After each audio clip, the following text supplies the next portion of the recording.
Wire করছি, নিচে পায়জামাও আছে, খুলে গেলে যাতে কোনো প্রবলেম না হয়। পয়লা বৈশাখ মানে পুরানো সব কিছুকে বিদায় দিয়ে ঝেড়ে ফেলে দিয়ে আগমন জানান হবে, যাতে আমাদের নতুন বছরটা চালিয়ে যেতে পারি সবাই মিলে।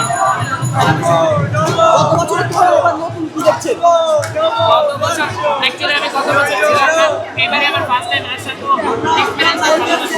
এটা হচ্ছে মেইনলি সাজা হচ্ছে গ্রাম বাংলার মানুষরা মেইনলি দেখা যায় হচ্ছে একটা গামছা পরে আর হচ্ছে লুঙ্গিটাই পরে। আমার পক্ষে লুঙ্গি পরা পসিবল ছিল না, তাই আমি ধুতিটা ওয়্যার করছি, নিচে পায়জামাও আছে, খুলে গেলে যাতে কোনো প্রবলেম না হয়। নাচ হচ্ছে গিয়ে আমার ভিতরে যত খারাপ লাগে পুরাতন বছরে সব কিছুকে ঝেড়ে ফেলে দেওয়ার জন্য, নেচে ঘামের সাথে যাতে সব ঝরে যায় তার জন্য মূলত নাচা, যাতে নতুন বছরটাকে সুন্দরভাবে শুরু করতে। শুভ নববর্ষ, শুভ নববর্ষ, শুভ নববর্ষ। Thank you.